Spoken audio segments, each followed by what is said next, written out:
తెలంగాణ రాష్ట్రం అసాధారణ స్థాయిలో ధాన్యం ఉత్పత్తి చేస్తూ దేశానికే అన్నపూర్ణగా మారుతుంది. ఇది పైకి సంతోషం కలిగించే విషయమే అయినా లోతుగా చూస్తే ఒక పెద్ద ప్రమాద ఘంటిగా మోగుతోంది. ఖరీఫ్, యాసంగి సీజన్ ఏదైనా సరే రాష్ట్రంలో రైతులు కేవలం వరి పంట వైపే మొగ్గు చూపుతున్నారు. మరి మనకు రోజు కావాల్సిన పప్పులు, నూనెలు, కూరగాయల పరిస్థితి ఏంటి? రాష్ట్రంలో ఇతర ఆహార పంటలను వరి మింగేస్తోంది. డిమాండ్కు తగినంత ఉత్పత్తి లేక మన అవసరాల కోసం ఏకంగా 80% పొరుగు రాష్ట్రాల నుంచి దిగుమతి చేసుకోవాల్సిన దుస్థితి ఏర్పడింది. సన్న వడ్లకు ఇస్తున్న 500 బోనస్ వల్ల రాష్ట్రంలో వరి సాగు విస్తీర్ణం ఏటికేడు భయపడే స్థాయిలో పెరుగుతోంది. అయితే వరి సాగును తగ్గించి ప్రత్యామ్నాయ పంటల వైపు రైతులను ఎలా మళ్లించాలి? హర్యానా, కర్ణాటక లాంటి రాష్ట్రాలు ఇతర పంటల కోసం ఇస్తున్న ఆర్థిక ప్రోత్సాహకాలు ఏంటి? రాష్ట్రంలో పంటల వైవిధ్యం ఎందుకు అత్యవసరమో ఇప్పుడు చూద్దాం.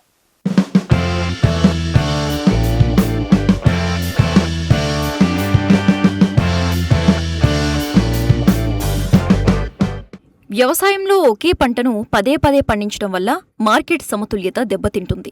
తెలంగాణ రాష్ట్రంలో ఇప్పుడు సరిగ్గా ఇదే జరుగుతుంది. రాష్ట్రంలో ఏడాదికి 1,28,00,000 ఎకరాల్లో కేవలం వరి మాత్రమే సాగవుతూ ఉండటం నిపుణులను ఆందోళనకు గురిచేస్తోంది.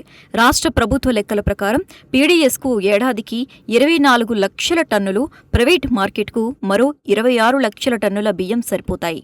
కానీ ధాన్యం ఉత్పత్తి ఏకంగా ఏడాదికి 3.20 కోట్ల టన్నులకు చేరుకుంటుంది. ఇదే సమయంలో మన దైనందిన జీవితానికి అవసరమైన చిరుధాన్యాలు, పప్పు దినుసులు, నూనె గింజలు, కూరగాయలు రాష్ట్రంలో కేవలం 20% మాత్రమే ఉత్పత్తి అవుతున్నాయి. మిగతా 80%కి మనం విదేశాలు లేదా ఇతర రాష్ట్రాలపైనే ఆధారపడుతున్నాము.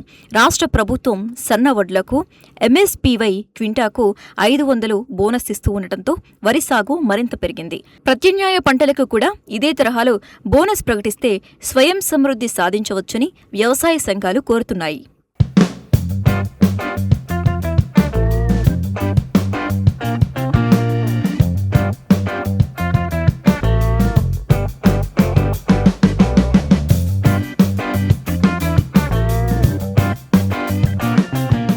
రాష్ట్రంలో వరి సాగు ఉధృతి ముందు ఇతర పంటలు పూర్తిగా కనుమరుగవుతున్నాయి. వానాకాలం, యాసంగి 2 సీజన్లలో కలిపి వరి సాగు సుమారుగా 1,28,00,000 ఎకరాలను దాటుతుంది. ఈ యాసంగిలో ఇది 60 లక్షల ఎకరాలకు చేరే అవకాశం ఉందని అధికారులు అంచనా వేస్తున్నారు. రాష్ట్రంలో జొన్న సాధారణ సాగు విస్తీర్ణం 50,530 ఎకరాలు కాగా గత ఏడాది ఖరీఫ్లో రైతులు కేవలం 36,239 ఎకరాల్లోనే సాగు చేశారు. సజ్జలో కేవలం 152 ఎకరాలకు, రాగులు 389 ఎకరాలకు పరిమితమయ్యాయి. కొర్రెలు, సామల లాంటి ఆరోగ్యకరమైన చిరుధాన్యాల సాగు ఏకంగా 63 ఎకరాలకు పడిపోయింది. కంది సాగు విస్తీర్ణం 26%, పెసర 28%, మినుముల సాగు 13% మేర తగ్గింది. ఇక యాసంగిలో శనగల సాగు 33% పడిపోయింది. రాష్ట్రం మొత్తం మీద వేరుశెనగతో కలిపి నూనె గింజల విస్తీర్ణం 3,16,000 ఎకరాలు, పప్పుధాన్యాల సాగు 3,11,000 ఎకరాలు మాత్రమే ఉండటం పరిస్థితి తీవ్రతకు అద్దం పడుతోంది.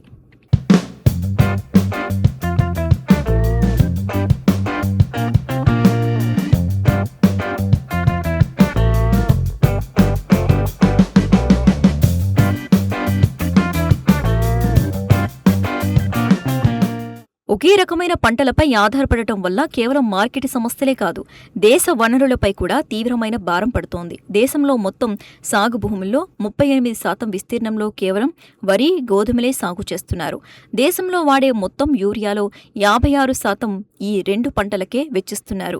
2010లో ఎరువుల సబ్సిడీ 63,221 కోట్లు ఉండగా ఇప్పుడు అది ఏకంగా 2 లక్షల కోట్లు దాటింది. అలాగే వ్యవసాయానికి దేశంలో ఏటా సుమారు 90,000 కోట్ల విలువైన సబ్సిడీ విద్యుత్ను సరఫరా చేస్తున్నారు. వరి, గోధుమలపైనే ఆధారపడడంతో నీటి వనరులు వేగంగా తగ్గుతాయని వ్యవసాయ ఖర్చులు ధరల నిర్ణయక కమిషన్ తీవ్ర ఆందోళన వ్యక్తం చేస్తోంది. ఎంఎస్పీ కంటే వరికి ఎక్కువ బోనస్ ఇవ్వటం వల్ల మార్కెట్ వ్యవస్థలో అసమతుల్యత ఏర్పడే ప్రమాదం ఉందని నివేదిక స్పష్టం చేసింది.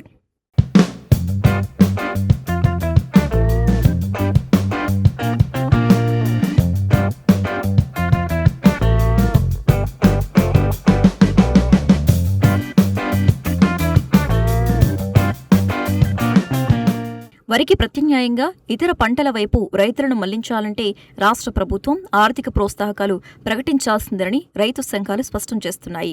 హర్యానా ప్రభుత్వం వరి సాగు మాని ఇతర పంటలు వేసే రైతులకు ఎకరానికి 7,500 చొప్పున ప్రోత్సాహం ఇస్తోంది. కర్ణాటకలో రాగులు పండించే రైతులకు క్వింటాకు 500 బోనస్ ఇస్తున్నారు. ఒడిశా ప్రభుత్వం పంట వైవిధ్యీకరణ కోసం 2026 నుంచి 2027 బడ్జెట్లో 469 కోట్లు కేటాయించింది. వానాకాలం వరి వేసిన ప్రాంతాల్లో యాసంగిలో మొక్కజొన్న, వేరుశెనగ, పప్పుధాన్యాలు, కూరగాయల వంటి మెట్ట పంటలు వేయాలని నిపుణులు సూచిస్తున్నారు. ఉద్యాన పంటల విస్తీర్ణం 12 లక్షల ఎకరాల నుంచి 25 లక్షల ఎకరాలకు పెంచాల్సిన అవసరం ఉందన్నారు. రైతులకు సన్నవడ్ల మీద ఇస్తున్న బోనస్ వారి ఆదాయాన్ని పెంచుతున్నప్పటికీ సుదూర భవిష్యత్తులో అది రాష్ట్ర ఆహార భద్రతపై, నీటి వనరులపై తీవ్రమైన ప్రభావాన్ని చూపుతోంది. మనం రోజూ తినే కందిపప్పు, వంట నూనె కోసం 80% ఇతర రాష్ట్రాలపై ఆధారపడటం ఖచ్చితంగా ఆరోగ్యకరమైన ఆర్థిక వ్యవస్థ లక్షణం కాదు. ఇప్పటికైనా కేంద్ర రాష్ట్ర ప్రభుత్వాలు చొరవ తీసుకుని పప్పులు, మిల్లెట్స్కు బోనస్ ఇచ్చి రైతులను ప్రోత్సహించాల్సిన అవసరం ఎంతైనా ఉంది.